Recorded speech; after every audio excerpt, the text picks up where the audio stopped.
Hello friends, welcome to రుచి వంటిల్లు.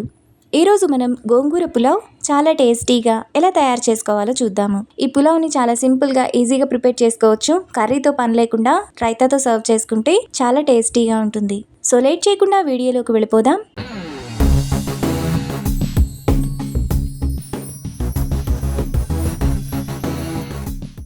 ముందుగా ఈ పులావ్ చేసుకోవడానికి స్టవ్ మీద ప్యాన్ పెట్టుకొని అందులో 2 టేబుల్ స్పూన్ల ఆయిల్, 1 టీ స్పూన్ నెయ్యి వేసుకోవాలి. ఆయిల్ వేడైన తర్వాత 1 ఇంచు దాల్చిన చెక్క, 5-6 లవంగాలు, 4 యాలకులు, అనాస పువ్వు 1, మరాఠీ మొగ్గ 1, జాపత్రి 1, 1 టీ స్పూన్ షాజీరా, 1 బిర్యానీ ఆకు, సన్నగా తరిగిన 1 ఉల్లిపాయ, 2 పచ్చిమిరపకాయలు వేసుకొని ఉల్లిపాయలు బ్రౌన్ కలర్ వచ్చేంత వరకు ఫ్రై చేసుకోవాలి. ఉల్లిపాయలు ఇలా బ్రౌన్ కలర్ రాగానే అందులో 1 టేబుల్ స్పూన్ ఫ్రెష్ అల్లం వెల్లుల్లి పేస్ట్ వేసుకొని పచ్చివాసనంతా పోయేంత వరకు ఫ్రై చేసుకోవాలి.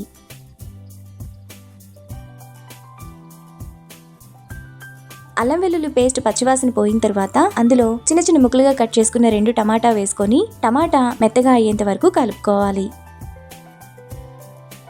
టమాటా ఇక్కడ ఈ విధంగా బాగా మెత్తగా అయిపోయిన తర్వాత అందులో 2 మీడియం సైజ్ కట్టల గోంగూరను కడిగి సన్నగా కట్ చేసుకొని వేసుకోవాలి. ఇప్పుడు అరకట్ట సన్నగా తరిగిన కొత్తిమీర, అరకట్ట పుదీనా తరుగు వేసుకొని కలుపుకోవాలి.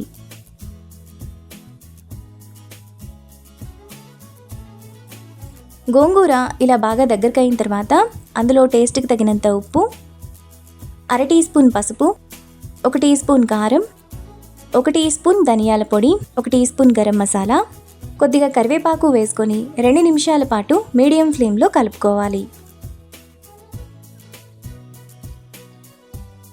గోంగూరలో మసాలా అంతా బాగా కలిసిపోయిన తర్వాత అందులో 3 గ్లాసులు నీళ్లు పోసుకోవాలి. 1 గ్లాస్ బియ్యానికి 2 గ్లాసులు నీళ్లు పోసుకోవాలి. నీళ్లు పోసుకున్న తర్వాత ఒకసారి కలుపుకోవాలి. ఇలా కలుపుకున్న తర్వాత నీళ్లను మరగనివ్వాలి. ఎసరు ఇలా మరుగుతున్నప్పుడు అందులో 2 గ్లాసులు కడిగిన బియ్యాన్ని వేసుకోవాలి. ఇప్పుడు ఒకసారి కలుపుకోవాలి.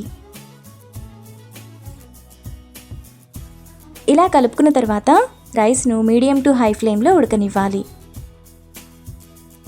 రైస్లోని వాటర్ ఈ విధంగా ఎగురుతున్నప్పుడు మూత పెట్టుకొని సిమ్ ఫ్లేమ్లో 10 నిమిషాల పాటు ఎగరనివ్వాలి.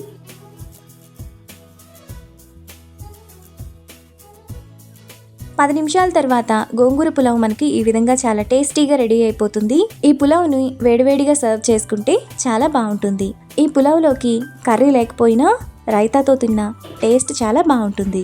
అంతే, ఎంతో సింపుల్గా టేస్టీగా చేసుకునే గోంగూర పులావ్ రెడీ. ఈ రెసిపీని మీరు కూడా ట్రై చేసి మీకు టేస్ట్ ఎలా కుదిరిందో నాకు కామెంట్స్లో షేర్ చేయండి.